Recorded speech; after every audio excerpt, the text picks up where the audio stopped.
Hello students. मेरा नाम है श्वेता। स्वागत है आप सभी का मेरे इस YouTube channel SWT study zone में।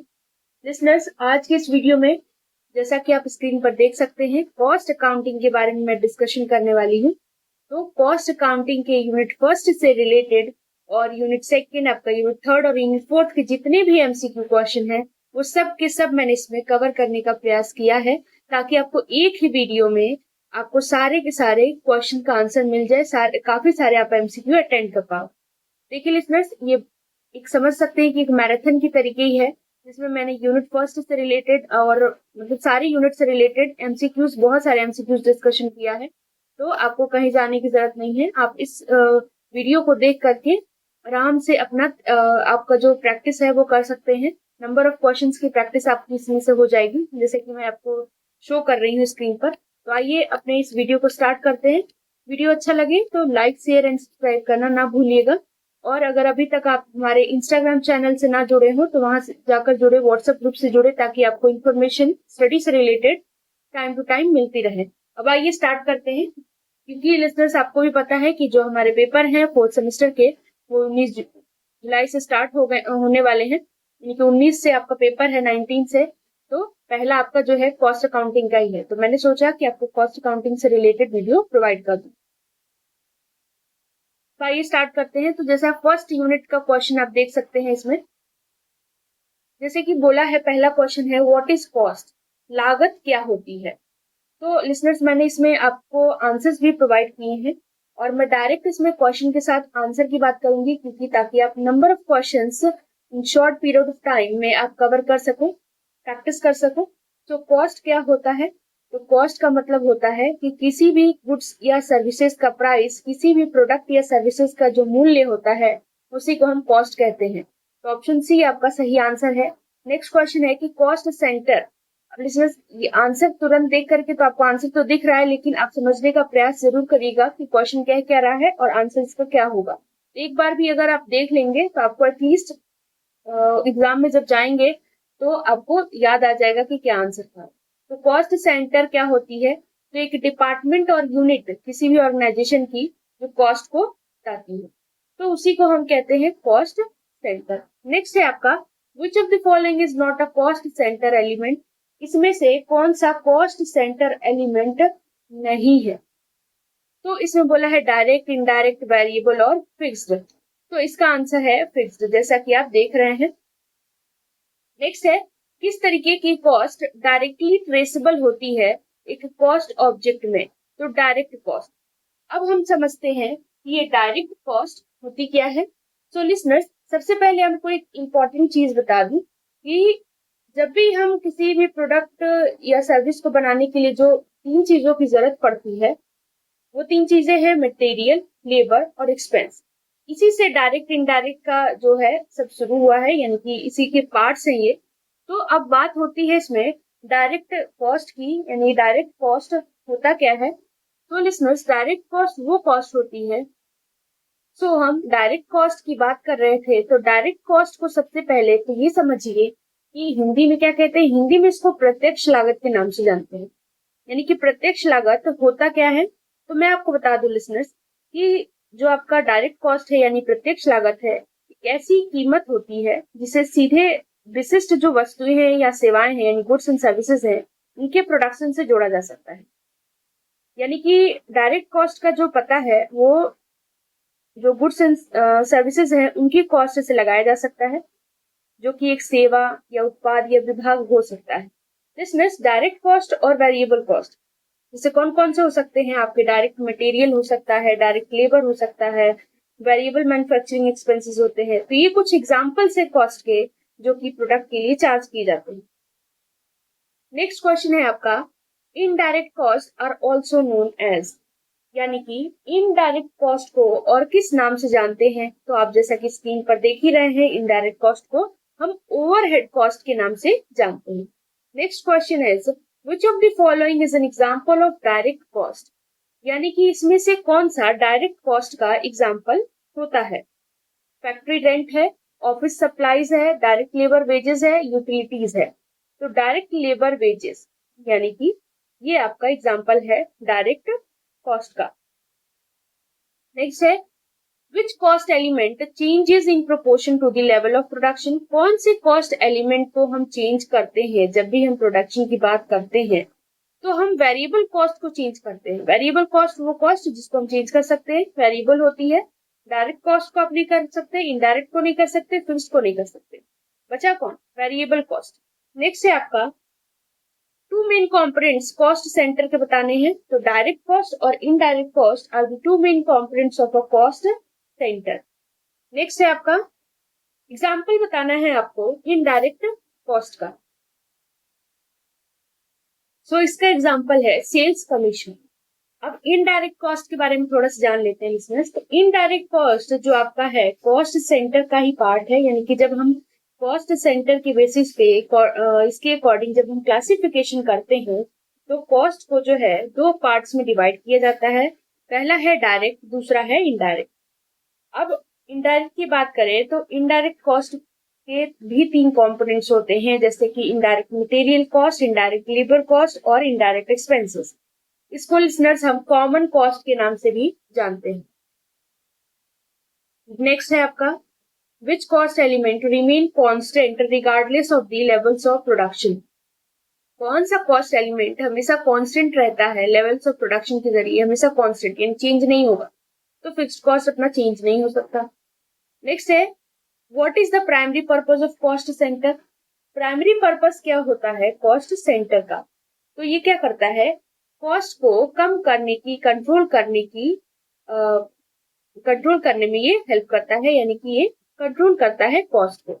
नेक्स्ट है आपको कॉस्ट सेंटर का एग्जांपल बताना है, तो ये सारे के सारे होंगे marketing department, sales department, research and development department. Next हम बात करेंगे listeners which of the following cost center element can easily be allocated to a specific cost object। कौन सा cost centre element easily allocate किया जा सकता है cost object में, तो डायरेक्ट कॉस्ट। फिर आता है आपका which cost centre element is difficult to trace directly to specific cost object. अब ये किसके लिए डिफिकल्ट है, तो इनडायरेक्ट कॉस्ट के लिए। नेक्स्ट है आपका फिक्स्ड कॉस्ट का एक एग्जांपल बताना है, तो रेंट का जो आप पेमेंट करते हो, तो आप मान लीजिए कहीं आप कोई भी प्रोडक्शन कर रहे हो तो उसको आपने रेंट पे ले रखा है, तो जो उसका एक्सपेंस दोगे तो वो तो फिक्स्ड होगा, हर महीने इतना देना ही पड़ेगा। फॉर एग्जाम्पल जैसे कि मान लीजिए कि आपको एक शॉप ओपन करनी है अपनी लोकेलिटी में या फिर कहीं भी, तो क्या होता है कि जब हमारे पास लैंड नहीं होती है तो हम क्या करते हैं वहां पर अगर हमें अपना शॉप ओपन करना है तो हम उनको रेंट के बेसिस पे ले लेते हैं, है ना। तो रेंट हमारा फिक्स हो जाता है कि 30,000, 40,000 या 50,000 जो भी है, कि हम आपको हर महीने जो मतलब पे करते रहेंगे। तो ये क्या है, फिक्स है, यानी कि आपको हर महीने इतना आपको देना ही होगा, चाहे आपकी सेल हो या ना हो। नेक्स्ट है आपका what is the difference between cost centre. So listeners इसमें डिफरेंस क्या है, तो कॉस्ट सेंटर जो होती है वो कॉस्ट को बताती है, यानी कि जो आपका कॉस्ट सेंटर होगा उसका मेन इंपॉर्टेंट कार्य क्या है, खर्चों पर नजर रखना है, यानी कि ये मेनली जो है खर्चों पर नजर रखती है।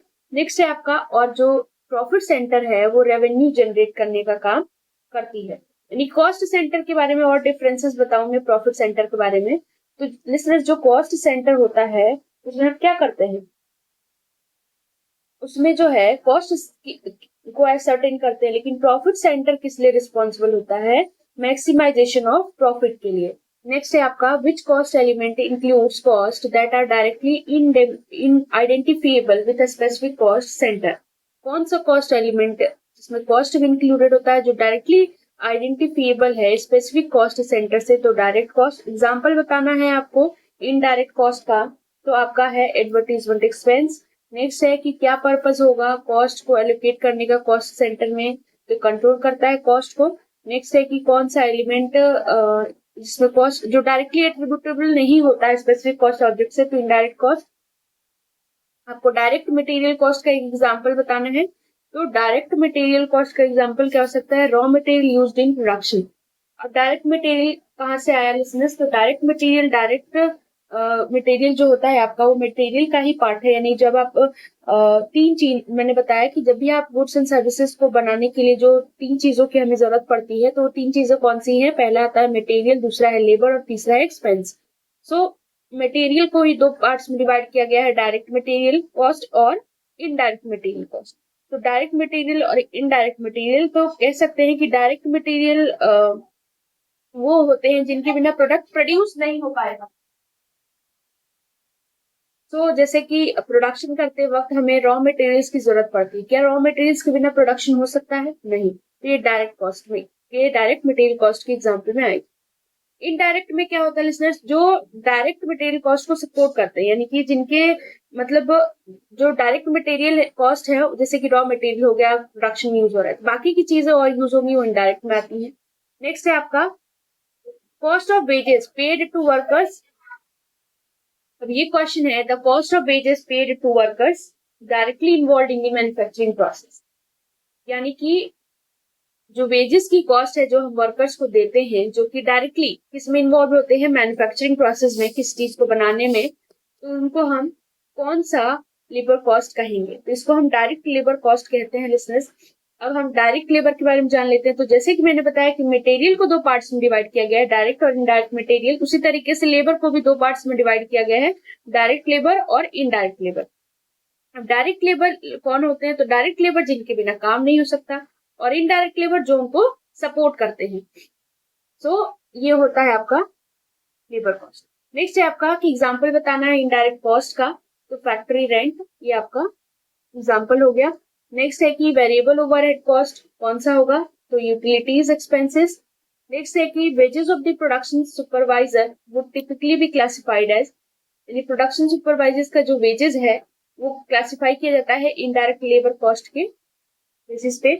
नेक्स्ट बोला गया है कि cost of lubricants used in machinery maintenance, यानी कि इनकी जो कॉस्ट होती है जो कि मशीनरी को मेंटेन करने में लगती है, उसको हम किसके अंडर में आएगा वो? तो इनडायरेक्ट मटेरियल कॉस्ट में। नेक्स्ट है आपका कि फिक्स्ड ओवरहेड कॉस्ट का कोई एग्जांपल बताना है, फैक्ट्री रेंट हो गया। अब आता है आपका कि विच of the following cost would be considered part of prime cost. इसमें से कौन सा प्राइम कॉस्ट का पार्ट है? प्राइम कॉस्ट क्या होता है? तो लिसनर्स पहले मैं बता दूं कि इसका आंसर तो जैसे कि आप देख ही रहे हैं, डायरेक्ट मटेरियल, डायरेक्ट लेबर। तो जब आप जितनी भी डायरेक्ट चीजें हैं उनको ऐड कर देते हैं तो हमारा प्राइम कॉस्ट निकल जाता है। जैसे आपका डायरेक्ट मटेरियल हो गया, डायरेक्ट लेबर हो गया, डायरेक्ट एक्सपेंस हो गया। इसी को हम जब ऐड कर देते हैं तो हमारा प्राइम कॉस्ट यानी मूल लागत निकल के आ जाता है। अब लिसनर्स इसमें मैंने एक्सपेंस की बात की है, तो मटेरियल और लेबर को जो छोड़ करके जो खर्चा होता है उसी को हम एक्सपेंस कहते हैं। नेक्स्ट है आपका which of the following cost would be considered part of conversion cost. कौन सा कॉस्ट कंसीडर्ड पार्ट है कन्वर्जन कॉस्ट का? तो डायरेक्ट लेबर और ओवरहेड कॉस्ट। फिर बताना है आपको कि allocation of overhead cost to cost object, जो कि बेस्ड है प्री डिटरमाइंड रेट पे, उसको हम ओवरहेड ऑब्जॉर्प्शन कहते हैं। नेक्स्ट है कि जब हम डायरेक्ट लेबर आवर्स का ओवरहेड कॉस्ट के बेसिस पे जब यूज करते हैं तो उसका एक डिसएडवांटेज आपको बताना है। तो ये कॉम्प्लेक्सिटी, प्रोडक्ट की कॉम्प्लेक्सिटी को कंसीडर नहीं करता है। नेक्स्ट है कि एग्जांपल बताना है आपको ओवरहेड एलोकेशन के कॉस्ट ड्राइवर के, यानी कि आपको एक कॉस्ट ड्राइवर के एग्जांपल बताने हैं फॉर ओवरहेड एलोकेशन। तो कितना यूनिट्स प्रोड्यूस हुआ वो इसका एग्जांपल होगा। एग्जाम्पल बताना है फिक्स्ड ओवरहेड कॉस्ट का। तो डेप्रिसिएशन जब हम चार्ज करते हैं किसी भी प्रोडक्शन इक्विपमेंट पे तो उसी को हम फिक्स्ड ओवरहेड कॉस्ट कहेंगे। नेक्स्ट है process of assigning direct labour cost to specific jobs और प्रोडक्ट। जब हम डायरेक्ट लेबर कॉस्ट को किसी भी स्पेसिफिक जॉब में या प्रोडक्ट में लगाते हैं तो उस प्रोसेस को हम क्या कहते हैं? तो हम उसको कहेंगे जॉब। तो इसमें आप देख रहे हैं जॉब कॉस्टिंग। अब जॉब कॉस्टिंग से रिलेटेड अभी तो मैंने अब बताया कि एक प्रोसेस है।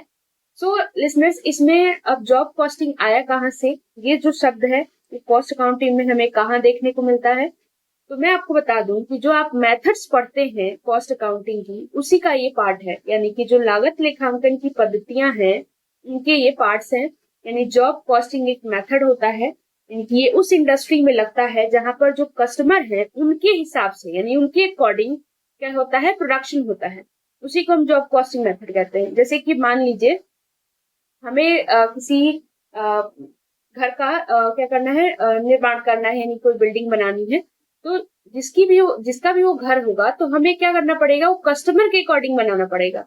यानी कि हम अपनी मर्जी से कुछ भी उसमें जाकर के नहीं कर सकते हैं। जैसा वो कस्टमर बोलेगा, जैसा भी आपका जो घर का ओनर होगा वो बोलेगा, वैसा आपको उस घर को डिजाइन करना पड़ेगा, वैसे आपको बनाना पड़ेगा। जैसे कि आप प्रिंटिंग प्रेस में भी देख सकते हैं। तो ये सब चीजें होती है। तो इसमें हम एक कॉन्ट्रैक्ट यानी टाइम पीरियड दे देते हैं कि हाँ भाई इतने में कर लीजिए। तो वो कस्टमर के अकॉर्डिंग ही होता है कि कस्टमर जैसा बोलेगा आपको वैसे ही करना होता है। आई होप आपको क्लियर हो गया हो। नेक्स्ट है, which of the following statement is true regarding variable overhead cost. Variable overhead cost से रिलेटेड इसमें से क्या सही है? तो ये the change in direct proportion to the level of production, direct proportion में चेंज होते हैं। नेक्स्ट है कि predetermined overhead rate calculate होता है किससे डिवाइड करने पर? जब हम टोटल एस्टिमेटेड ओवरहेड कॉस्ट को एस्टिमेटेड लेवल ऑफ एक्टिविटी से डिवाइड करते हैं, तो ये हमारा निकल आता है। नेक्स्ट क्वेश्चन है कि आपको अपॉर्चुनिटी कॉस्ट का एग्जांपल देना है। Opportunity cost, next best alternative cost. So इसका आंसर है lost sales due to production cost. Next है, which of the following cost would be included in the total manufacturing cost of the product. कौन सा cost included होता है जब भी हम किसी प्रोडक्ट की जो मैन्युफैक्चरिंग करते हैं, तो उसकी जो कॉस्ट आती है टोटल कॉस्ट, तो उसमें कौन सा कॉस्ट इंक्लूडेड होता है? तो हमारा डायरेक्ट लेबर और डायरेक्ट मटेरियल कॉस्ट, ये हमारे दोनों के दोनों इंक्लूडेड होता है। अब इसमें से डायरेक्ट मटेरियल, डायरेक्ट लेबर, अब एक कॉन्सेप्ट था, मैंने अभी पिछली बार बताया आपको कुछ टाइम पीरियड पहले। आप चाहे तो वीडियो को रिप्ले करके देख सकते हैं। डायरेक्ट मटेरियल, डायरेक्ट लेबर और डायरेक्ट एक्सपेंसेस को जब हम एड ऑन कर देते हैं, तो हमारा प्राइम कॉस्ट निकलता है। नेक्स्ट है कि विच of the following statement is true regarding the treatment of ideal time in cost accounting. कौन सी स्टेटमेंट सही है आइडियल टाइम को लेकर के कॉस्ट अकाउंटिंग? अब सबसे पहले इसका आंसर जानने से पहले लिसनर्स, हम तो पहले ये जान ले कि आइडियल टाइम होता क्या है। तो आइडियल टाइम वो टाइम होता है, वो समय जिसमें प्रोडक्शन ना हुआ हो, उसी को हम कहते हैं आइडियल टाइम। फॉर एग्जाम्पल, अब इसको समझते हैं एग्जाम्पल से।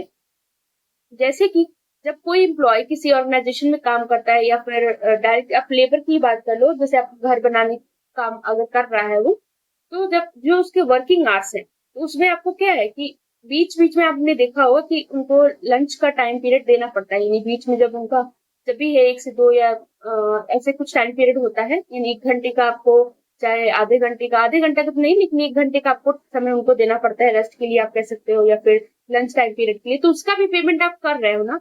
वो उस टाइम काम नहीं कर रहा है, कोई प्रोडक्शन नहीं कर रहा है ना, लेकिन आप उसका भी पेमेंट कर रहे हो, तो उसी को हम आइडियल टाइम कहेंगे। नेक्स्ट है, which of the following is an example of period cost. Period cost का कौन सा एग्जाम्पल है? तो सबसे पहले अब हम जान लें पीरियड कॉस्ट क्या होता है।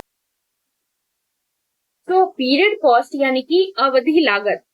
अवधि लागत होता क्या है? तो सबसे पहले आपको बता दूं कि लिसनर्स, जो कॉस्ट है उसको जब क्लासिफाई करते हैं हम एट्रीब्यूटेबिलिटी की बेसिस पे, तो उसको 2 पार्ट्स में डिवाइड किया जाता है। पहला है प्रोडक्ट कॉस्ट, दूसरा है पीरियड कॉस्ट। अब हम बात कर रहे थे कि पीरियड कॉस्ट यानी कि अवधि लागत जो होता है, वो प्रोडक्ट कॉस्ट के एकदम विपरीत होता है, एकदम अपोजिट होता है, क्योंकि ये जो है प्रोडक्शन से रिलेटेड नहीं है।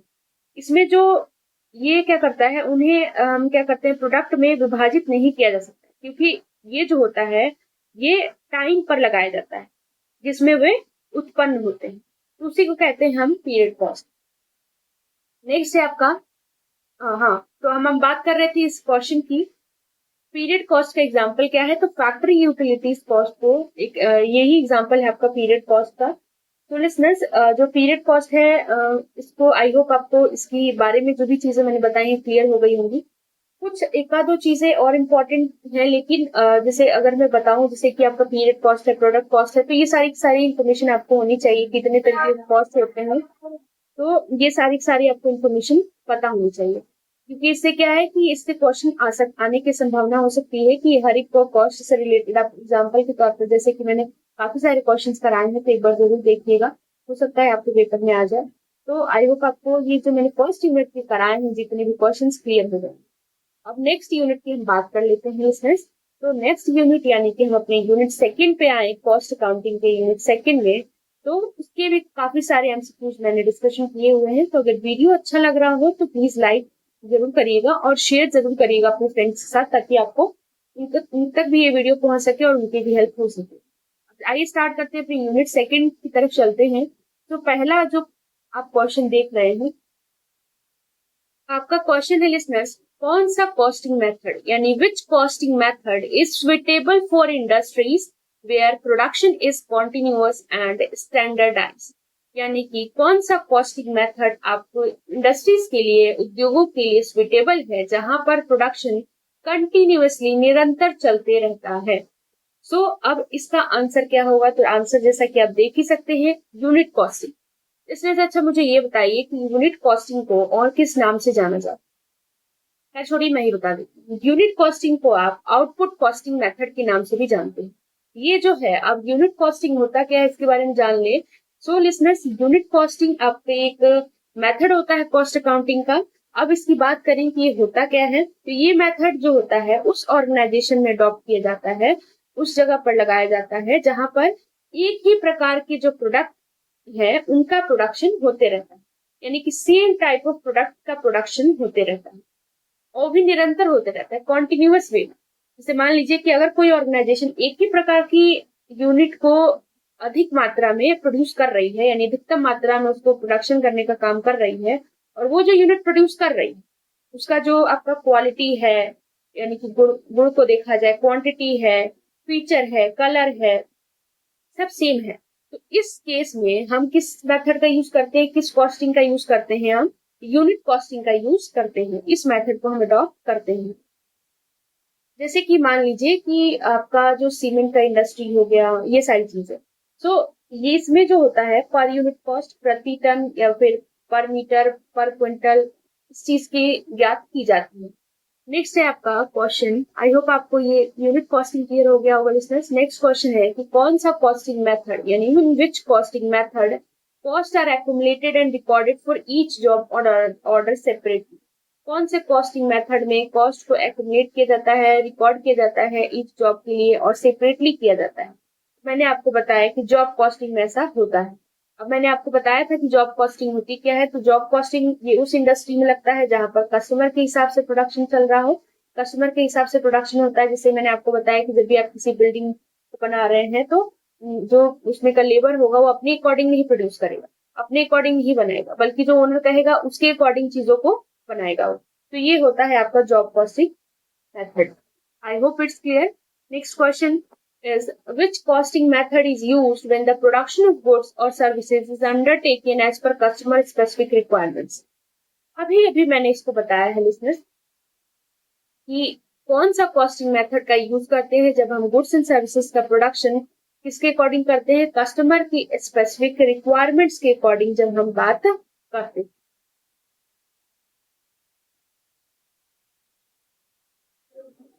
तो लिसनर्स, इसमें आप सोच रहे होंगे कि अभी अभी मैंने आपको जॉब कॉस्टिंग बताया था कि कस्टमर के रिक्वायरमेंट से अकॉर्डिंग हम क्या करते हैं, चीजों को लेते हैं, तो उसी कॉस्टिंग मेथड को हम जॉब कॉस्टिंग कहते हैं। लेकिन यहाँ पर जो आंसर है आपका कॉन्ट्रैक्ट कॉस्टिंग कैसे है, तो बात कर ले लिसनर्स। मैंने जॉब कॉस्टिंग में आपको क्या बताया था कि इस जो मेथड है उसका उपयोग तब किया जाता है जब जो कंपनी है वो कस्टमर की जरूरतों के अनुसार एक विशिष्ट प्रोडक्ट का क्या करती है, प्रोडक्शन करना चाहती है।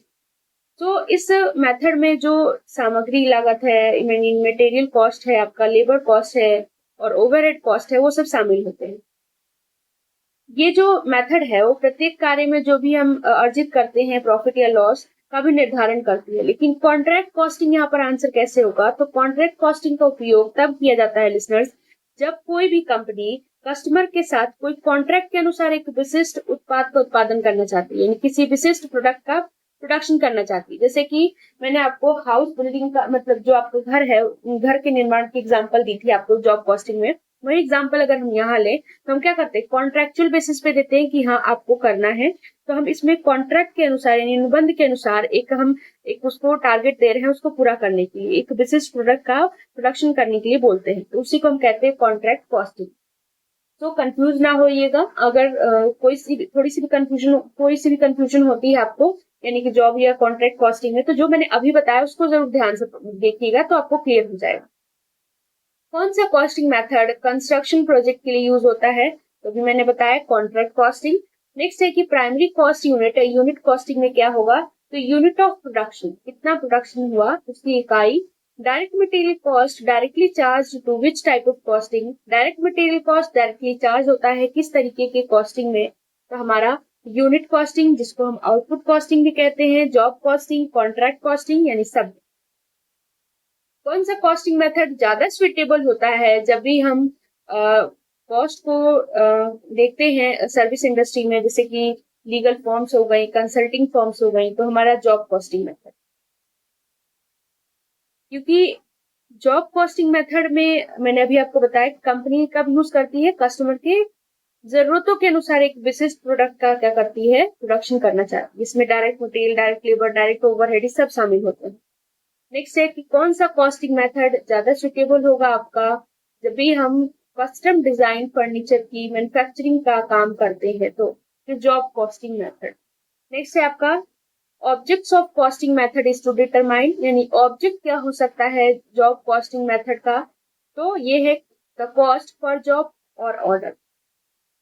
नेक्स्ट है कॉन्ट्रैक्ट कॉस्टिंग में जो कॉन्ट्रैक्टिव होता है वो पार्टी होता है जो कॉन्ट्रैक्ट देता है। नेक्स्ट है कि under which costing methods are cost measured and controlled separately for different contract. किस कॉस्टिंग मेथड में कॉस्ट को हम मेजर करते हैं या फिर कंट्रोल करते हैं सेपरेटली डिफरेंट कॉन्ट्रैक्ट्स के लिए, तो कॉन्ट्रैक्ट कॉस्टिंग में। नेक्स्ट है आपका कौन सा कॉस्टिंग मेथड सुटेबल होता है इंडस्ट्रीज के लिए जहां पर प्रोडक्शन में लार्ज स्केल इन्वॉल्व होता है, लॉन्ग टर्म प्रोजेक्ट्स इन्वॉल्व होता है, तो वो है कॉन्ट्रैक्ट कॉस्टिंग। जैसे कि मैंने बताया कि कॉन्ट्रैक्ट कॉस्टिंग में इसका यूज हम तब करते हैं जब कोई भी कंपनी कस्टमर के साथ कॉन्ट्रैक्ट के अनुसार किसी एक प्रोडक्ट का प्रोडक्शन करती है। तो इसमें जैसे कि मैंने बताया कि कोई भी आपको जैसे हाउस का बताया था मैंने, तो उसमें से कि लंबा टाइम पीरियड जाता है, तो उसमें बताया गया है कि कौन सा इंडस्ट्री सुटेबल है जहां पर प्रोडक्शन लार्ज स्केल पर हो रहा है। अब घर बनाना छोटी बात तो होती नहीं है, एक लॉन्ग टर्म प्रोजेक्ट है, एक व्यवसायिक निर्माण कह सकते हैं आप, तो ये होती है आपकी कॉन्ट्रैक्ट कॉस्टिंग। तो आई होप आपको कॉन्ट्रैक्ट कॉस्टिंग और जॉब कॉस्टिंग में जो कंफ्यूजन रहा होगा क्लियर हो गया होगा। नेक्स्ट है आपका कौन सा कॉस्टिंग मेथड यूज होता है इंडस्ट्रीज में जहां पर फाइनल प्रोडक्ट का कॉम्बिनेशन जो is a combination of different units of components, यानी फाइनल प्रोडक्ट कॉम्बिनेशन होता है डिफरेंट कंपोनेंट्स का, तो यूनिट कॉस्टिंग। नेक्स्ट है आपका primary cost unit job costing में क्या है, तो जॉब है। नेक्स्ट है आपका कौन सा costing method commonly used in the ship building industry. Ship building industry को जब हम बनाते हैं या फिर इस चीज के बारे में जब भी हम बात करते हैं, तो कौन से कॉस्टिंग का यहाँ पर हम प्रयोग करेंगे, तो कॉन्ट्रैक्ट कॉस्टिंग का, क्योंकि कॉन्ट्रैक्चुअल बेसिस पे चीजें चलती हैं। नेक्स्ट है आपका which costing method provides more detail cost information for each specific job और ऑर्डर। कौन सा कॉस्टिंग मेथड हमें किसी भी जॉब या ऑर्डर के बारे में कंप्लीट इंफॉर्मेशन देता है कॉस्ट से रिलेटेड, तो वो होता है जॉब कॉस्टिंग। नेक्स्ट है कि यूनिट कॉस्टिंग में कॉस्ट पर यूनिट कैलकुलेट किया जाता है कैसे, तो हम जब टोटल कॉस्ट को नंबर ऑफ यूनिट्स, यानी जब भी जितना भाई हमारा कुल लागत आया है उसमें जितनी भी हमने इकाइयां प्रोड्यूस की हैं उससे जब हम डिवाइड कर देते हैं तो हमारा यूनिट कॉस्टिंग या आउटपुट कॉस्टिंग निकल करके आ जाता है। नेक्स्ट है कि कौन सा costing method in which costing method are cost accumulated by contract, the profit are calculated based on completed contract।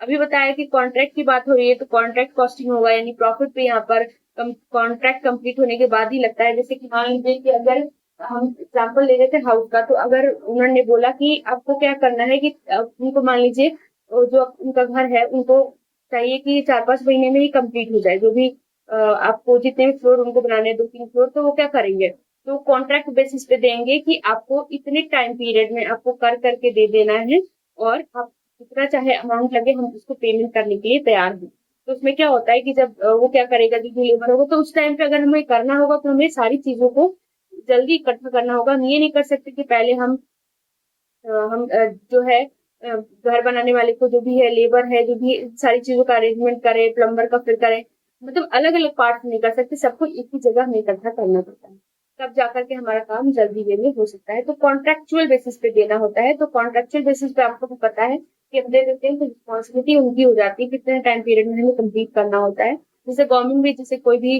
Contractual चीजें जब देती है तो बोलती है कि इतना टाइम पीरियड है आपके पास इस चीज को बनाने के लिए, तो क्या होगा कि जो भी उसमें होगा तो बोलता है ठीक है, जितना पैसे लगे गवर्नमेंट देने को तैयार होती है, लेकिन बोलते हैं कि इतने टाइम पीरियड में आपको ये बना देना है, तो कॉन्ट्रैक्ट कॉस्टिंग हो जाएगा। प्रॉफिट उसी बेसिस पे कैलकुलेट होता है। कौन सा कॉस्टिंग मेथड सुटेबल होगा बिजनेस के लिए जो कि customize software development services provide करता है, तो जॉब कॉस्टिंग। तो primary cost unit contract costing में कॉन्ट्रैक्ट ही है। नेक्स्ट है आपका कि प्रोसेस कॉस्टिंग में कॉस्ट को कैसे एक्यूमुलेट किया जाता है, तो डिपार्टमेंट के द्वारा। नेक्स्ट है कि प्रोसेस कॉस्टिंग का उस इंडस्ट्री में यूज होता है जैसे कि मैन्युफैक्चरिंग इंडस्ट्री में, जो आपका प्रोसेस कॉस्टिंग है। तो लिसनर्स, अब मैं आपको बता तो रही हूँ कि प्रोसेस कॉस्टिंग का यूज हम ज्यादातर कहाँ पर इंडस्ट्री में होता है, मैन्युफैक्चरिंग इंडस्ट्री में। अब ये होता क्या है, तो आई होप मैंने आपको पहले आई थिंक नहीं बताया। हाँ, तो प्रोसेस कॉस्टिंग जो होती है उसके बारे में जान लेते हैं। तो ये भी एक मेथड है आपको कॉस्ट अकाउंटिंग का। तो इसका प्रयोग ऐसे ऑर्गेनाइजेशन में होता है लिसनर्स, जहां पर एक ही प्रोडक्ट का जो है हम प्रोडक्शन करते हैं, यानी कि कई प्रोसेस से गुजरने के बाद। जैसे मान लीजिए कि इसमें क्या होता है कि ऐसे ऑर्गेनाइजेशन में क्या होता है कि एक ही वस्तु का निर्माण कई प्रोसेस से गुजरने के बाद होता है, और जो आपका हर एक जो प्रोसेस होता है वो एक दूसरे से अलग की जा सकती है। तो जैसे कि मान लीजिए एक का क्लोजिंग दूसरे का जब ओपनिंग बन जाए, तो उसी को हम कहते हैं क्या चीज, प्रोसेस कॉस्टिंग। नेक्स्ट है आपका the first step in process costing. पहला स्टेप क्या होगा प्रोसेस कॉस्टिंग में, तो कॉस्ट को एलोकेट करना डिपार्टमेंट्स में। नेक्स्ट है आपका equivalent unit is use to measure. Equivalent unit का यूज करते हैं हम अमाउंट ऑफ वर्क परफॉर्म को मेजर करने के लिए। नेक्स्ट है कि weighted average method process costing का कैलकुलेट होता है कॉस्ट पर इक्विवेलेंट यूनिट, यानी कॉस्ट पर इक्विवेलेंट यूनिट को जब हम टोटल कॉस्ट इक्विवेलेंट यूनिट से डिवाइड कर देते हैं तो ये हमारा निकल करके आ जाता है। नेक्स्ट है आपका फीफो मेथड प्रोसेस कॉस्टिंग का क्या एज्यूम करता है। अब ये फीफो मेथड क्या होता है, इसके बारे में बात करेंगे लिसनर्स की। कॉस्ट इन कॉस्ट आउट, इसका एग्जांपल क्या, सॉरी इसका आपका फुल फॉर्म क्या होता है, कॉस्ट इन कॉस्ट आउट। तो लिसनर्स इसका ध्यान जरूर रखिएगा। अब बात कर लेते हैं फर्स्ट इन फर्स्ट आउट जो मेथड है आपका प्रोसेस कॉस्टिंग का, वो होता क्या। तो फर्स्ट इन फर्स्ट आउट जो मेथड है वो क्या मानती है, वो ये मानती है लिसनर्स कि इन्वेंट्री में जो आने वाली जो लास्ट यूनिट है या हाल ही में आने वाली जो यूनिट है उनको पहले बेचा जाता है। तो माफ कीजिएगा, ये लास्ट इन फर्स्ट आउट में ऐसा बोला जाता है। फीफो में क्या होता है, फीफो में ये जो फीफो मेथड है वो ये मानती है कि इन्वेंट्री की जो सबसे पुरानी इकाई होगी उसको पहले बेची जाती है। इसमें देखिए इसका आंसर भी दिया हुआ है कि units in the beginning inventory are completed first. Beginning inventory में जितने भी इकाई हैं उनको पहले कंप्लीट किया जाता है। तो ये होता है आपका फीफो मेथड। तो फीफो मेथड के बारे में और भी जैसे जानकारी दूं, तो इसमें ये बताया गया है कि जो आपका फीफो मेथड होता है वो जो फीफो मेथड होता है लिसनर्स आपका, वो सबसे तार्किक विकल्प होता है, क्योंकि जो कंपनियां होती हैं आमतौर पर अपने जो भी उनके गुड्स एंड सर्विसेज होते हैं, जो भी माल होते हैं, उनके उत्पादन में सबसे पहले अपनी सबसे पुरानी इन्वेंट्री का उपयोग करती है। तो आई होप आपको फीफो के बारे में जितनी भी जानकारी दी मैंने वो क्लियर हो गई होंगी लिसनर्स। नेक्स्ट बात करते हैं, नेक्स्ट क्वेश्चन है आपका the cost of direct material and direct labour are usually classified as. Direct material direct labour की कॉस्ट को क्लासिफाई किया गया किसके अकॉर्डिंग, प्रोडक्ट कॉस्ट के अकॉर्डिंग। नेक्स्ट है कि cost of factory utilities and maintenance, यानी कि जो फैक्ट्री में जो कॉस्ट आती है उसके मेंटेनेंस में जो आती है वो कौन कौन सी किसका एग्जांपल है, यानी कि डायरेक्ट कॉस्ट का होगा, इनडायरेक्ट कॉस्ट का होगा, वेरिएबल और पीरियड, तो इनडायरेक्ट कॉस्ट का। नेक्स्ट है कि journal entry to record the transfer of cost from one department to another in process costing includes a debit to the, यानी जनरल एंट्री जिसमें हम ट्रांसफर ऑफ कॉस्ट को record करते हैं एक डिपार्टमेंट से दूसरे डिपार्टमेंट में प्रोसेस कॉस्टिंग में। तो इसमें हम बेसिकली क्या करते हैं, तो work in progress inventory account को डेबिट किया जाता है।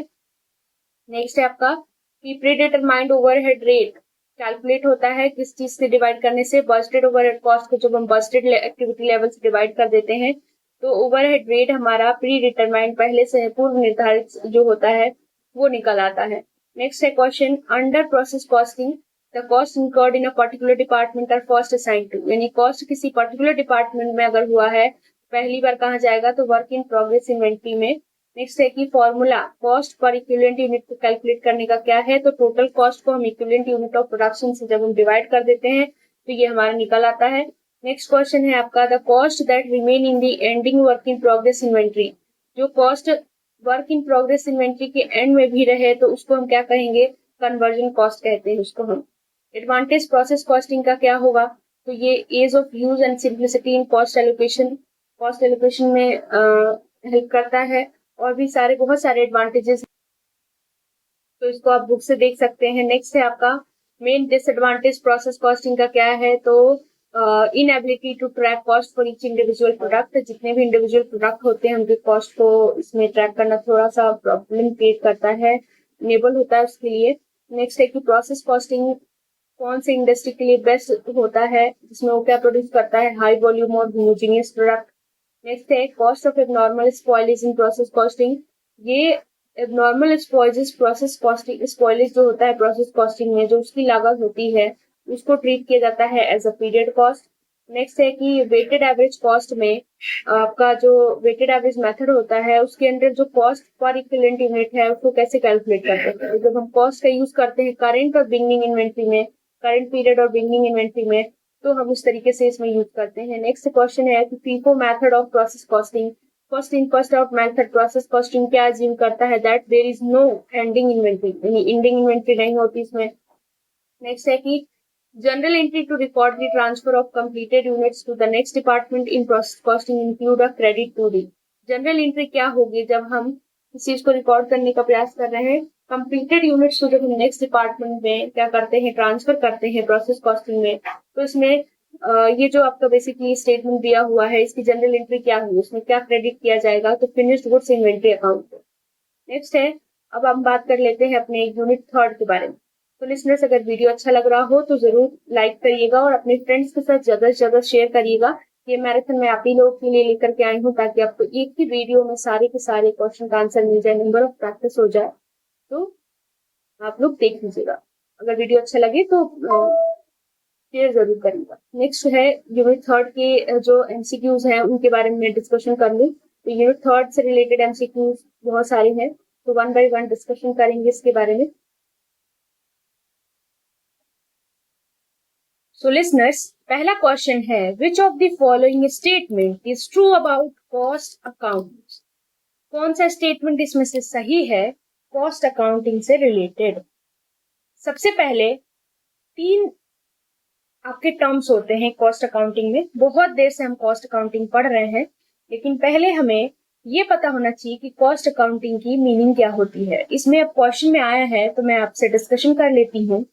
लिसनर्स, तीन इंपॉर्टेंट टर्म्स हैं, जैसे कि पहला है कॉस्टिंग जो सिर्फ कॉस्ट के असरटेनमेंट की बात करता है। कॉस्ट अकाउंटिंग दूसरा है जो कि रिकॉर्डिंग ऑफ कॉस्ट से रिलेटेड बात करता है। और कॉस्ट अकाउंटेंसी आपका तीसरा कॉन्सेप्ट जो कि क्या बताता है, आपके जो भी बिजनेस के द्वारा जो भी प्रिंसिपल्स हैं, टेक्निक्स हैं या मेथड्स ऑफ कॉस्टिंग है जो कि आपके बिजनेस के द्वारा अडॉप्ट किए गए हैं, उसी को आपके कॉस्ट अकाउंटेंसी बताता है। सो लिसनर्स, ये तो बात हमने की तीन टर्म्स की। तो कॉस्ट अकाउंटिंग के बारे में इसमें से क्या सही होगा, क्या कॉस्ट अकाउंटिंग सिर्फ एक्चुअल एक्सपेंस की बात करता है, या फिर ये प्रिपेयर किया जाता है एक्सटर्नल रिपोर्टिंग पर्पस के लिए, या फिर ये सिर्फ बिजनेस की फाइनेंशियल पोजीशन को बताता है, या ये डिटेल इंफॉर्मेशन प्रोवाइड करता है जितना कॉस्ट क्या हुआ है, व्यय किया गया है। तो इसका आंसर है ऑप्शन डी, यानी कि ये डिटेल इंफॉर्मेशन प्रोवाइड करता है अबाउट कॉस्ट इनकर्ड, जितना कॉस्ट व्यय किया गया है। नेक्स्ट क्वेश्चन है आपका primary objectives of reconciling cost and financial account is to। Main objectives, primary objectives क्या है कॉस्ट एंड फाइनेंशियल अकाउंटिंग की, तो ये कॉस्ट रिकॉर्ड को, एक्यूरेसी को इंश्योर करने का भी काम करता है। नेक्स्ट है कि जब हम रिकंसाइल करते हैं कॉस्ट और फाइनेंशियल अकाउंट, तब जो हमारे सीओजीएस है फाइनेंशियल अकाउंट में वो क्या होती है, यानी कॉस्ट ऑफ गुड्स सोल्ड, तो ये सेम होती है, same as the cost in the cost account. जैसे कॉस्ट अकाउंट में होती है वो भी वहां पर भी सेम होती है। तो लिसनर्स, ये जो आपका आया है कॉस्ट ऑफ गुड्स सोल्ड, तो ये बहुत इंपॉर्टेंट टर्म है जिसको आपको समझना चाहिए। तो कॉस्ट ऑफ गुड्स सोल्ड जो है आपका बेसिकली, तो इसकी बात करें तो लिसनर्स काफी लंबा हो जाएगा, क्योंकि आपके प्रैक्टिकल पोर्शन में बहुत ही ज्यादा इंपॉर्टेंट रखता है कॉस्ट ऑफ गुड्स सोल्ड। तो इसके बारे में मैं आपको डिटेल में अगर आपको चाहिएगा तो मैं वीडियो अलग से प्रोवाइड करा दूँ। नेक्स्ट क्वेश्चन है आपका, which of the following items would be added to the cost of goods sold in the financial account during reconciliation? कौन सा आइटम हम इंक्लूड करते हैं, ऐड करते हैं सीओजीएस में, फाइनेंशियल अकाउंट में रिकंसिलेशन के टाइम पे? तो जितने भी इनडायरेक्ट मटेरियल्स होते हैं उन सबको हम क्या करते हैं, ऐड करते हैं। जैसे कि मान लीजिए, अगर मैं एग्जांपल दूं, जैसे मान लीजिए कि जो हमारा प्राइम कॉस्ट है, जैसे मैंने आपको स्टार्टिंग में ही बताया था कि प्राइम कॉस्ट हमारा जितने भी डायरेक्ट चीजें हैं उनको एड ऑन करने से मिलती हैं, यानी कि डायरेक्ट मटेरियल हो गया, डायरेक्ट लेबर हो गया, डायरेक्ट एक्सपेंस हो गया। जब हम प्राइम कॉस्ट में लिसनर्स, यानी कि जब हम सारे एक्सपेंसेस जो कि फैक्ट्री ओवरहेड से रिलेटेड होते हैं उनको अगर हम एड ऑन कर दे तो क्या हो पाना निकल के आएगा, वर्क कॉस्ट निकल करके आता है। और जब आप वर्क कॉस्ट में जितने एक्सपेंसेस जो ऑफिस से रिलेटेड हो, यानी जहां जहां पर ऑफिस रिलेटेड एक्सपेंसेस होंगे, जैसे ऑफिस एडमिनिस्ट्रेटिव कॉस्ट हो जाता है, आपका ऑफिस सैलरी, डेप्रिसिएशन कंप्यूटर, जाहिर सी बात है कंप्यूटर कहाँ यूज होता है, ऑफिस में। तो जहां जहां पर भी ऑफिस सब जाएंगे तो वो सारे के सारे जितने भी एक्सपेंसेस होंगे उनको अगर हम एड ऑन कर देते हैं कॉस्ट वर्क कॉस्ट में, तो हमारी जो प्रोडक्शन की कॉस्ट है वो निकल आती है, यानी कॉस्ट ऑफ द प्रोडक्शन हमें मिल जाता है। और फिर हम इसमें क्या करते हैं, फिनिश्ड गुड्स को, ओपनिंग फिनिश्ड गुड्स को ऐड करते हैं और क्लोजिंग फिनिश्ड गुड्स को माइनस करते हैं, तो हमारा cost of production of goods sold निकल करके आता है। फिर हम इसमें सेलिंग एंड डिस्ट्रीब्यूशन की कॉस्ट ऐड करते हैं, तब हमारा सीओजीएस या फिर टोटल कॉस्ट निकल करके आता है। नेक्स्ट क्वेश्चन है आपका, the main purpose of allocating indirect cost to product और सर्विस। मेन पर्पज क्या होता है इनडायरेक्ट कॉस्ट को एलोकेट करने का प्रोडक्ट या सर्विसेज में? तो ये क्या करता है, कॉस्ट को एक्यूरेटली बताता है। नेक्स्ट है आपका, which of the following statement, यानी कौन सा स्टेटमेंट इसमें से सही है about the treatment of overhead cost in cost account. यानी कि जब हम ओवरहेड कॉस्ट की बात करते हैं कॉस्ट अकाउंट में तो इससे रिलेटेड क्या चीज इसमें से सही है। तो ये किस पे, ओवरहेड कॉस्ट किस पे एलोकेट किया जाता है, किसी भी गुड्स या सर्विसेज पे, प्रोडक्ट या सर्विसेज पे। नेक्स्ट है कि reconciling cost in financial accounting की बात करें हम, तो जो अंडर अप्लाइड ओवरहेड होता है उसका क्या मतलब है। तो overhead cost that are less than allocated amount, जितना एलोकेट किया गया है उससे अगर कम होता है तो उसी को हम ओवरहेड कॉस्ट कहते हैं। नेक्स्ट है आपका, कौन सा इसमें से ओवरहेड कॉस्ट को एलोकेट करने का मेथड नहीं है। तो आपका है सेल्स रेवेन्यू, डायरेक्ट लेबर के थ्रू कर सकते हैं, मटेरियल के थ्रू, एक्टिविटी बेस्ड कॉस्टिंग के थ्रू। सेल्स रेवेन्यू आपका आंसर नहीं होगा, मतलब यही इसका आंसर होगा, इसमें नॉट दे रखा है इसलिए मैंने बोला कि सेल्स रेवेन्यू इसमें नहीं होगा। नेक्स्ट क्वेश्चन है आपका, which financial statement is primarily used to reconcile cost in financial account. कौन सा फाइनेंशियल स्टेटमेंट यूज होता है, तो हमारा इनकम स्टेटमेंट यूज होता है। Next question is, when reconciling cost in financial account, कौन सा इसमें से कॉमन एडजस्टमेंट है, तो हम इन्वेंट्री वैल्यू को इंक्रीज कर देते हैं।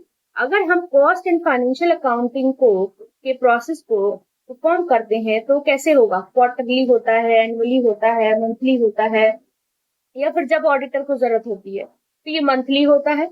नेक्स्ट है कि आपका बजटरी कंट्रोल।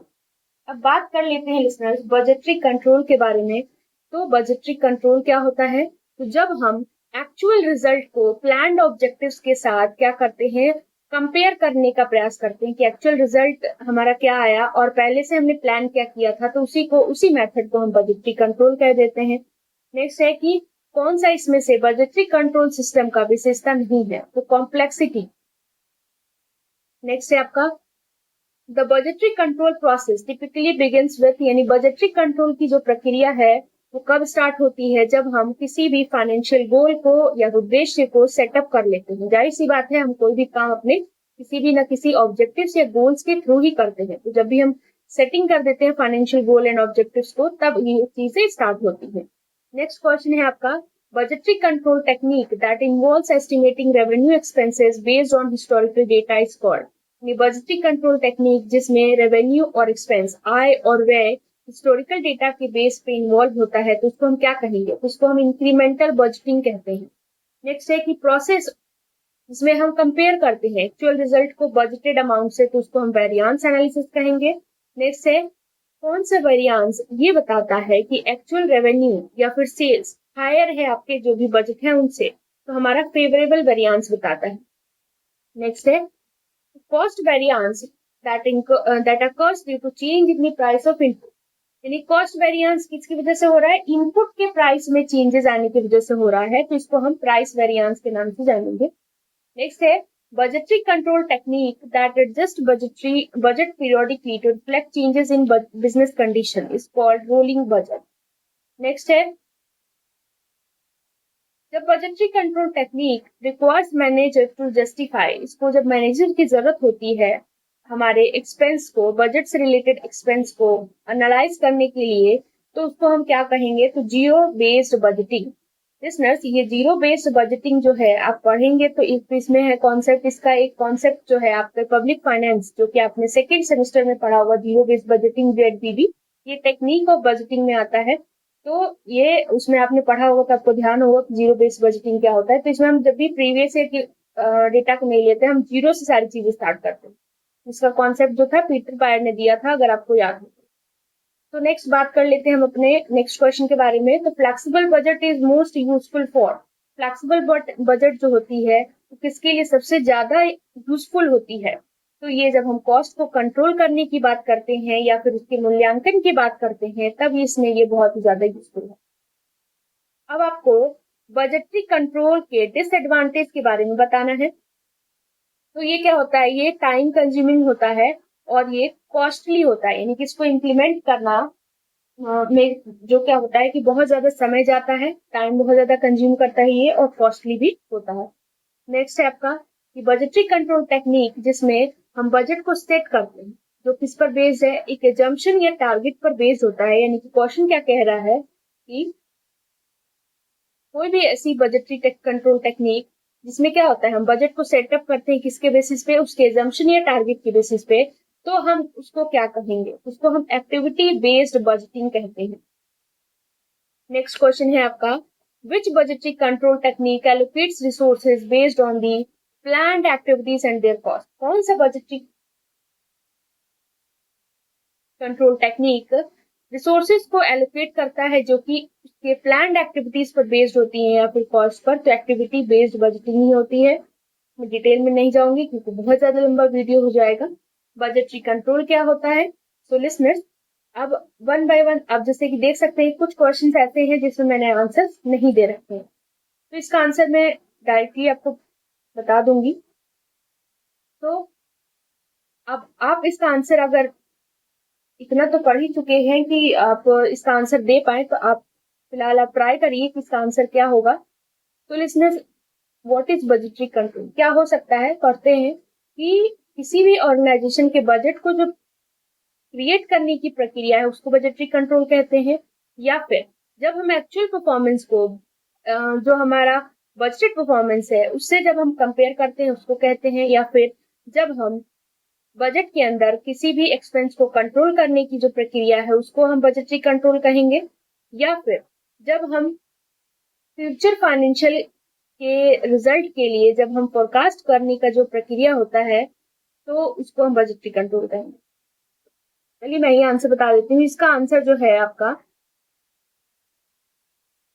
आपका होगा ऑप्शन बी, यानी कि जब हम एक्चुअल परफॉर्मेंस को बजटेड परफॉर्मेंस से कंपेयर करते हैं तो वो होता है बजटरी कंट्रोल। नेक्स्ट है मेन पर्पस बजटरी कंट्रोल का क्या होगा, तो मेन पर्पस क्या हो सकता है, क्या करता है, ये फाइनेंशियल परफॉर्मेंस को मॉनिटर या कंट्रोल करने का काम करता है।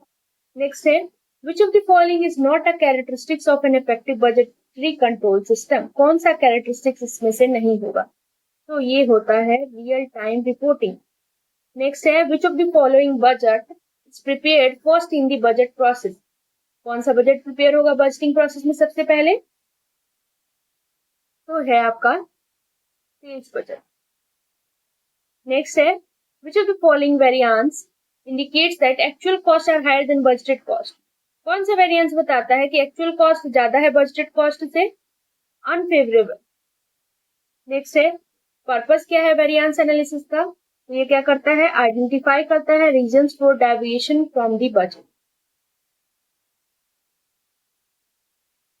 फिर आपका आता है next question, which of the following is a disadvantage of budgetary control. तो डायरेक्ट मैं आंसर की बात करूं तो ये क्या करता है, फ्रॉड और मैनिपुलेशन के रिस्क को बढ़ाने का काम करता है। नेक्स्ट क्वेश्चन है, विच budgeting technique involves preparing budget from the bottom up starting with individual department। तो इसका आंसर मैं बताऊंगी, पार्टिसिपेटिव बजटिंग होती है जिसमें हम बजट को प्रिपेयर करते हैं बॉटम से, इंडिविजुअल डिपार्टमेंट से शुरू होता है। नेक्स्ट है आपका,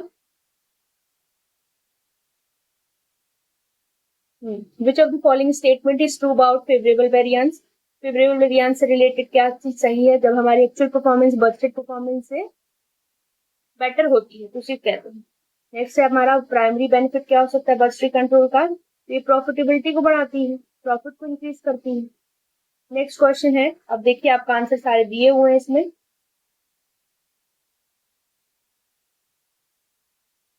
तो वन बाय वन बात करेंगे इसमें। तो कौन सा कैरेक्टरिस्टिक्स नहीं है सर्विस कॉस्टिंग का, तो इसमें है involvement of physical products.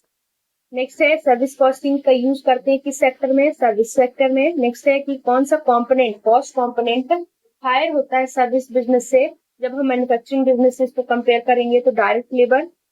Service costing में कौन सा मेथड यूज होता है ओवरहेड कॉस्ट को एलोकेट करने के लिए, तो एक्टिविटी बेस्ड कॉस्टिंग यूज होता है, एबीसी। नेक्स्ट है आपका, which of the following cost drivers is typically used in service costing. कौन सा इसमें से यूज होता है, तो number of customer transaction use होते हैं इसमें। कौन सा कॉस्टिंग मेथड यूज होता है प्रोफेशनल सर्विस फॉर्म्स के लिए, जैसे कि लॉ फॉर्म हो गई, आपकी कंसल्टिंग फॉर्म हो गई, तो टाइम बेस्ड कॉस्टिंग। नेक्स्ट है आपका, डिसएडवांटेज बताना है सर्विस कॉस्टिंग की, तो ये ओवरहेड कॉस्ट को एलोकेट करने में इसमें डिफिकल्टी आती है। सर्विस कॉस्ट मेनली फोकस किस पर करता है, कॉस्ट ड्राइवर्स को आइडेंटिफाई करने में। नेक्स्ट है कि कौन सा कैरेक्टरिस्टिक्स नहीं है इसमें इसका सर्विस कॉस्टिंग का, तो इन्वॉल्वमेंट ऑफ फिजिकल प्रोडक्ट।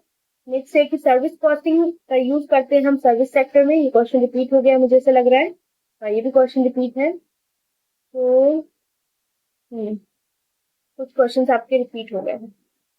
हाँ, यहाँ से है आपका मेन, हाँ, प्रोसेस कॉस्टिंग जो है मोस्टली यूज होता है किस तरीके की इंडस्ट्री में, तो मैन्युफैक्चरिंग इंडस्ट्री में।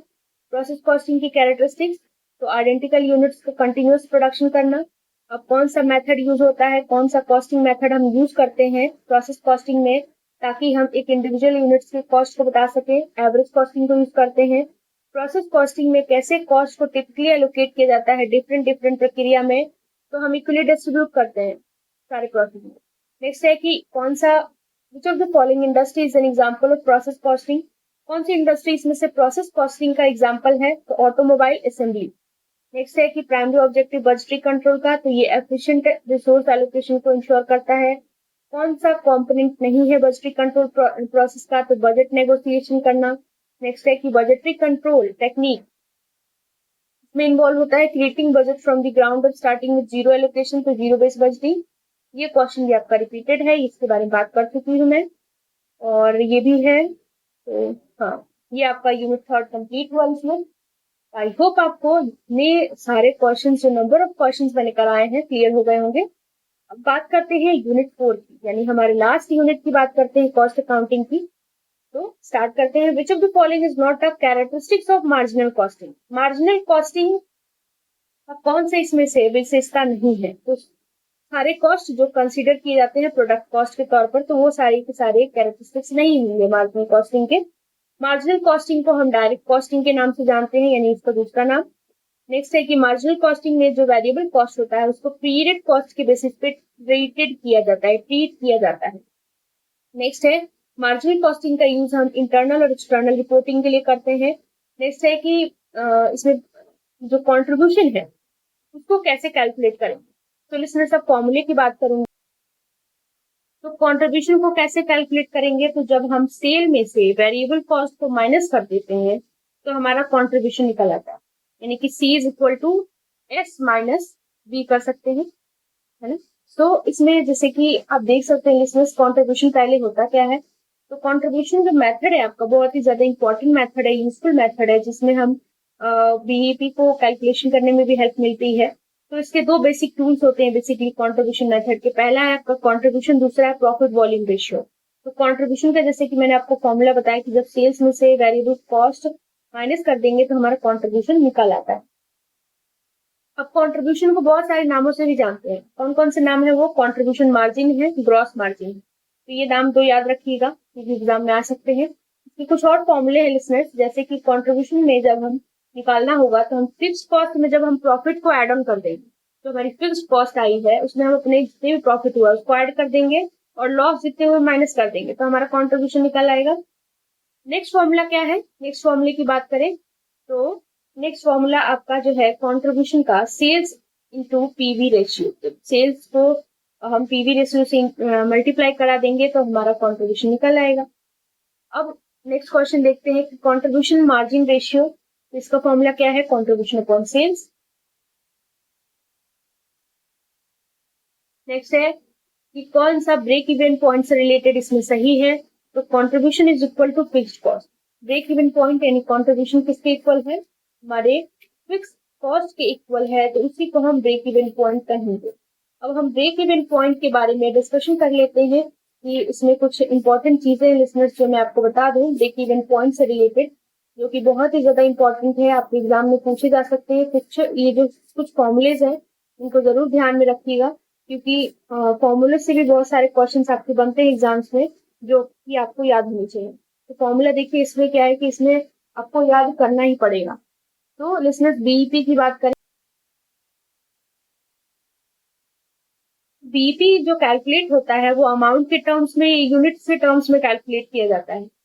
तो अगर बीईपी के फॉर्मूले की बात करूं मैं लिसनर्स, यानी कि ब्रेक इवन पॉइंट के फॉर्मूले की बात करूं तो जब हम फिक्स कॉस्ट को सेल से इंटू कराते हैं और फिर कंट्रीब्यूशन से डिवाइड करा देते हैं तो हमारा बीईपी निकल आता है।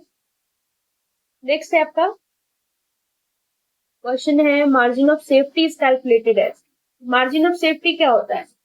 तो मार्जिन ऑफ सेफ्टी आपको अगर याद हो तो कहीं ना कहीं आपने पढ़ा ही होगा, जरूरी है कि कॉस्ट में ही पढ़ा है ना। तो मार्जिन ऑफ सेफ्टी की बात कर ले तो मार्जिन ऑफ सेफ्टी का फॉर्मूला क्या होगा? जब हम एक्चुअल सेल्स में से ब्रेक इवन सेल्स को माइनस कर देते हैं तो उसी को हम क्या करेंगे, उसी से हमारा मार्जिन ऑफ सेफ्टी निकलेगा। जैसे मार्जिन ऑफ सेफ्टी डिफरेंस होता है इसमें, जो भी आपने टोटल सेल्स किया है, एक्चुअल टोटल सेल्स हुआ है और बीईपी सेल्स का जो डिफरेंस होगा वही आपका मार्जिन ऑफ सेफ्टी होता है। और ये रुपीज में भी कैलकुलेट कर सकते हैं, यूनिट्स में भी कर सकते हैं, यहाँ तक या परसेंटेज में भी कर सकते हैं। तो ये फॉर्मूले होते हैं, बहुत सारे फॉर्मूले हैं। तो नेक्स्ट क्वेश्चन है, अब देखते हैं कौन सा क्वेश्चन है। The difference between actual sales and break even sales. अभी बताया है मैंने इसका आंसर, तो इसका आंसर तो जैसे देखिए वैसे तो मेंशन ही है, आप देख सकते हैं, लेकिन इससे जस्ट पहले मैंने यही डिस्कशन किया था, तो आपको आंसर याद होने चाहिए।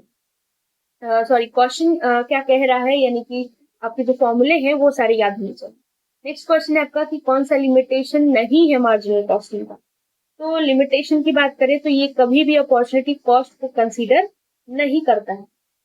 तो लिसनर्स, आई होप आपको जो भी चीजें मैं समझा रही हूँ क्लियर हो गए होंगे। नेक्स्ट क्वेश्चन है मार्जिनल कॉस्टिंग में प्रॉफिट कैसे कैलकुलेट होगा। तो जब भी हम कंट्रीब्यूशन में से क्या करेंगे, फिक्स कॉस्ट को माइनस कर देंगे तो हमारा प्रॉफिट आ जाएगा। नेक्स्ट है आपका मार्जिनल कॉस्टिंग का इसमें से कौन सा एडवांटेज नहीं है। तो ये क्या करता है, consider all cost in product pricing. Product pricing के केस में सारे कॉस्ट को ये कंसीडर कर लेता है, तो ये एडवांटेज इसका नहीं होगा। नेक्स्ट बात करें हम, the concept of relevant cost is closely associated with. ये किससे रिलेटेड होता है? तो मार्जिनल कॉस्टिंग से रिलेटेड होता है। नेक्स्ट है आपका मार्जिनल कॉस्टिंग में जो कंट्रीब्यूशन पर यूनिट होती है वो कैसे कैलकुलेट होगी। तो जब हम सेल प्राइस पर यूनिट से वेरिएबल प्राइस पर यूनिट को, जो भी वेरिएबल कॉस्ट है उसकी पर यूनिट की जो आएगी कॉस्ट, उसको जब हम माइनस कर देते हैं सेल्स प्राइस पर यूनिट से तो हमारा क्या निकल करके आता है, कंट्रीब्यूशन पर यूनिट। अच्छा लिसनर्स, अच्छा ये बताइए मुझे कि क्या आपको पता है कि मार्जिनल कॉस्टिंग को किस नेम से जानते हैं। तो आप इसका अगर आपको पता है तो मेरे कमेंट सेक्शन में इसका आंसर आप बताइएगा। मार्जिनल कॉस्टिंग को और किस नेम से जानते हो, क्योंकि ये भी एक इंपॉर्टेंट क्वेश्चन एग्जाम में आ सकता है। क्या छोड़िए, मैं ही बता देती हूँ। मार्जिनल कॉस्टिंग को जो है डायरेक्ट कॉस्टिंग या वेरिएबल कॉस्टिंग के नाम से जानते हैं। तो अगर डायरेक्ट कॉस्टिंग नाम आ जाए, वेरिएबल कॉस्टिंग नाम आ जाए, तो घबराने की जरूरत नहीं है कि पता नहीं आउट ऑफ सिलेबस तो नहीं हो गया, ऐसा कुछ नहीं है, ये आपके मार्जिनल कॉस्टिंग का ही नाम है, इसी को हम कहते हैं। ठीक, नेक्स्ट बात करेंगे हम, विच of the following is an application of marginal costing. कौन सा एप्लीकेशन है मार्जिनल कॉस्टिंग का? तो इसमें हम प्राइसिंग डिसीजन की बात करते हैं, मेक और बाय डिसीजन की बात करते हैं, प्रोडक्ट मिक्स डिसीजन की बात करते हैं। तो ये कुछ एरियाज है, ये बहुत इंपॉर्टेंट है लिसनर्स, इसको जरूर पढ़ के जाइएगा, इससे क्वेश्चन बन सकते हैं। नेक्स्ट है, break even point is the level of sales at which. Break even point कहाँ पर होगा? जहां पर टोटल कॉस्ट हमारी टोटल रेवेन्यू के इक्वल हो जाएगी, है ना। In break even, in marginal costing the variable cost ratio is calculated as। marginal costing में जब हम variable cost ratio कैसे calculate करेंगे? जब हम variable cost को sales से divide कर देते हैं तो ये हमारा निकल आएगा। नेक्स्ट है, marginal costing से रिलेटेड क्या चीज सही है? तो ये किसके assumption पे बेस्ड होता है? constant unit variable cost के assumptions पे बेस्ड होता है। नेक्स्ट है कि मार्जिनल कॉस्टिंग कौन सी इंडस्ट्री के लिए सुटेबल होगा? जहां पर हमारी फिक्स्ड कॉस्ट कम आए, वेरिएबल कॉस्ट ज्यादा आए। नेक्स्ट है कि विच of the following cost would not be considered in a marginal costing system. Marginal costing system के केस में कौन सी कॉस्ट को नहीं लिया जाता है? तो फिर से मैन्युफैक्चरिंग ओवरहेड की कॉस्ट को। नेक्स्ट है कि मार्जिनल कॉस्टिंग में जो कंट्रीब्यूशन टू सेल्स रेशियो होता है वो क्या बताता है? Proportion of contribution to total sales बताता है। मार्जिनल कॉस्टिंग का हम किस लिए यूज करते हैं? ताकि ये बता सके किसके इफेक्ट को, वॉल्यूम चेंज ऑन प्रॉफिट के इफेक्ट को ये डिटरमाइन कर सके। नेक्स्ट है, डिसीजन टू एक्सेप्ट और reject A special order should be based on. ये डिसीजन लेना कि इसको हम एक्सेप्ट करें इस ऑर्डर को या रिजेक्ट कर दें, अपनाएं या ना अपनाएं, ये किस पर बेस्ड है? तो कंट्रीब्यूशन मार्जिन पर यूनिट पर।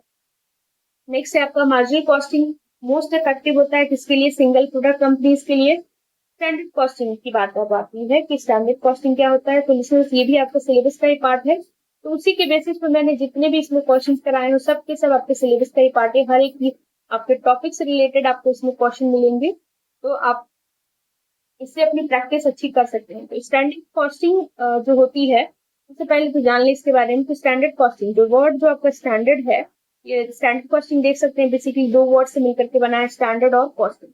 स्टैंडर्ड की बात करें तो स्टैंडर्ड का मतलब होता है एक प्री डिटरमाइंड स्केल या मेजरमेंट। ठीक, अब स्टैंडर्ड कॉस्टिंग क्या होती है? प्री डिटरमाइंड कॉस्ट होगी, जो कि क्या बताती है?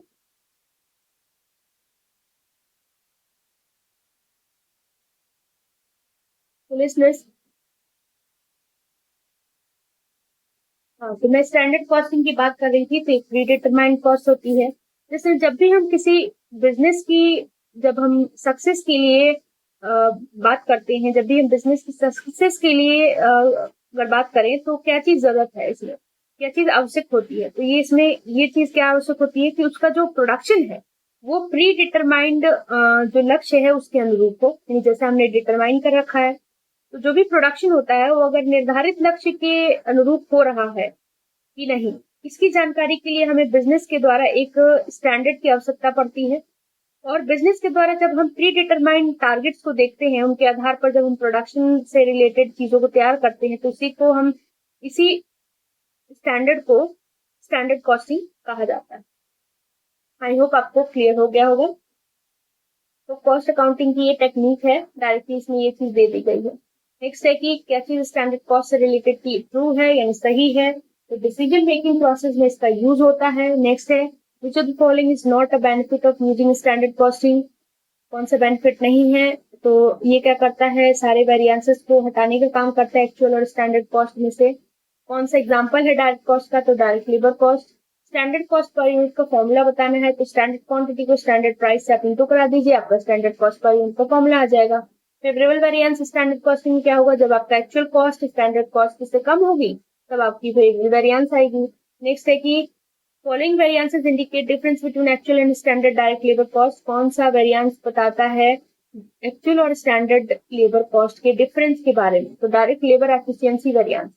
नेक्स्ट है कि कौन सा वेरिएंस कैलकुलेट होगा जब हम एक्चुअल और स्टैंडर्ड क्वांटिटी को मल्टीप्लाई कर देंगे? तो मटेरियल क्वांटिटी वेरिएंस आएगा हमारा। विच of the following is not a type of variance in standard costing. कौन सा वेरिएंस नहीं है? सेल्स वेरिएंस नहीं है। नेक्स्ट है, डिफरेंस एक्चुअल और स्टैंडर्ड फिक्स्ड ओवरहेड कॉस्ट के बीच में, उसको क्या कहेंगे? तो फिक्स्ड ओवरहेड स्पेंडिंग वेरिएंस कहेंगे। नेक्स्ट है, विच वेरिएंस, यानी कौन सा वेरिएंस ये बताता है किसके बीच में डिफरेंस एक्चुअल और स्टैंडर्ड वेरिएबल ओवरहेड कॉस्ट के बीच में? तो वेरिएबल ओवरहेड स्पेंडिंग वेरिएंस बताता है। नेक्स्ट है आपका, Which variance represent the difference between actual number of units produced and standard number of units that should have been produced? तो ये production volume variance. Standard cost sheet से related क्या चीज सही है, तो ये क्या बताता है, it list standard cost for various cost component. Next है स्टैंडर्ड कॉस्टिंग में पर्पस क्या है वेरिएंस का, तो एक्चुअल परफॉर्मेंस को प्लान परफॉर्मेंस से कंपेयर करना, ये इसका मेन क्या होता है, पर्पस होता है। नेक्स्ट है पहला स्टेप वेरिएंस एनालिसिस प्रोसेस में स्टैंडर्ड कॉस्ट को डिटरमाइन करना, निर्धारित करना। नेक्स्ट है आपका which of the following is a disadvantage of standard costing, तो ये मार्केट कंडीशन में जितने चेंजेस हो रहे होते हैं उनको इग्नोर करने का काम करता है। Which variance reflect the difference between actual labor rate and standard labor rate multiplied by the actual work hours। Basically ये जो मैं क्वेश्चन दे रही हूँ इसमें से सब फॉर्मूले हैं, कि अगर आप फॉर्मूला पढ़ लेंगे तो आपको इसका आंसर मिल जाएंगे। तो लेबर रेट वेरिएंस तो मैंने बताया ना, फॉर्मूला बहुत ही ज्यादा इंपॉर्टेंट है, इससे क्वेश्चन आएंगे ही आएंगे, क्योंकि ये काफी पूछा जा सकता है ऐसा मुझे लगता है, क्योंकि काफी इंपॉर्टेंट चैप्टर है ये और काफी इंपॉर्टेंट चीजें इसमें है, हो सकता है कि आपके एग्जाम में आए। नेक्स्ट है formula for calculating the labour efficiency variance.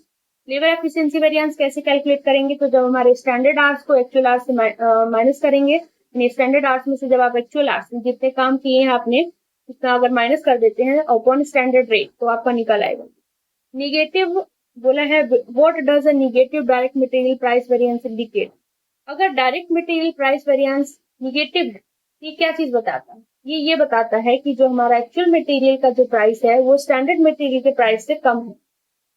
Next है what is the formula for calculating the variable overhead efficiency variance. अब इसका फॉर्मूला क्या है, तो ऑप्शंस देख सकते हैं आप, इसमें ऑप्शन सी है इसका, मैं डिस्कशन नहीं कर रही क्योंकि इसमें दिया हुआ है। कौन सा variance actual overhead cost standard overhead cost के बीच में डिफरेंस बताता है, तो ओवरहेड स्पेंडिंग वेरिएंस।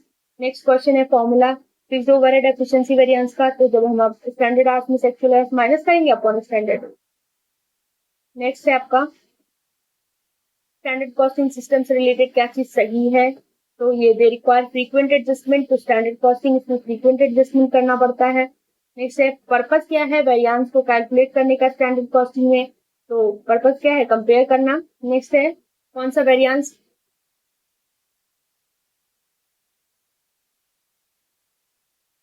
डिफरेंस बताता है एक्चुअल लेबर रेट और स्टैंडर्ड रेट के बारे में multiplied by the actual hours work. ये मुझे लग रहा है रिपीट क्वेश्चन है, लेकिन फिर भी जान लीजिए लेबर रेट वेरिएंस इसका आंसर है। और इसमें क्या बेसिकली था कि वेरिएंस को क्यों कैलकुलेट करते हैं, इसका मेन पर्पस क्या है स्टैंडर्ड कॉस्टिंग में, तो जब हम एक्चुअल परफॉर्मेंस को प्लान परफॉर्मेंस से कंपेयर करते हैं तो इसी को हम इसी की वजह से हम वेरिएंस को कैलकुलेट करते हैं, इसी पर्पस की वजह से। तो आई होप आपको जितने क्वेश्चन मैंने कराए हैं वो सारे क्लियर हो गए होंगे। देखिए लेबर रेट वेरिएंस जितने दिए हुए इसमें जो फॉर्मूला है उसको जरूर पढ़ के जाइएगा कि लेबर जब हम एक्चुअल लेबर को के रेट को स्टैंडर्ड लेबर के रेट से मल्टीप्लाई कर दें किसको एक्चुअल आवर्स वर्क को, तो हमारा लेबर रेट वेरिएंस निकल आता है। यानी कि तो बोला गया है कि जब हम एक्चुअल लेबर रेट से स्टैंडर्ड लेबर रेट के बीच में डिफरेंस निकाल लीजिए, फिर उसको किससे मल्टीप्लाई करना है, एक्चुअल आवर्स वर्क से, तो आपका लेबर रेट वेरिएंस निकल आएगा। तो यही होता है आपका आंसर। तो आई होप आपको क्लियर हो गया होगा। अगर ना समझ में है तो आप मेरे कमेंट सेक्शन में बता सकते हैं, और लिसनर्स अगर वीडियो अच्छा लगा हो तो ये भी कमेंट सेक्शन में कमेंट करके जरूर बताइएगा। तो बाकी के जो और भी आपके सब्जेक्ट्स हैं, जितने बाकी बचे सब्जेक्ट्स हैं उस पर भी मैं मैराथन लाने का प्रयास करूंगी आपके एग्जाम से पहले, ताकि आपकी अच्छी प्रैक्टिस हो पाए। तो लिसनर्स इसमें जो एक बार और मैं इस क्वेश्चन के बारे में डिस्कशन करूं, तो कौन सा वेरिएंस डिफरेंस बताता है एक्चुअल लेबर रेट और स्टैंडर्ड लेबर रेट के बारे में, और फिर उसके बाद मल्टीप्लाई किसको से किया जाए, इसको एक्चुअल आवर्स वर्क को, किसको स्टैंडर्ड लेबर रेट को, तो क्या आंसर होगा आपका लेबर रेट वेरिएंस। तो मुझे ऐसा लग रहा था कि इसको बताना चाहिए, तो मैंने बता दिया। सो लिसनर्स इसमें अगर आपको कोई भी डाउट हो या फिर कुछ भी ऐसा क्वेश्चन हो जिसमें आपको कंफ्यूजन हो, तो आप मुझे मैसेज कर सकते हैं, कमेंट कर सकते हैं, तो मैं उसमें आपको क्लियर कर दूंगी।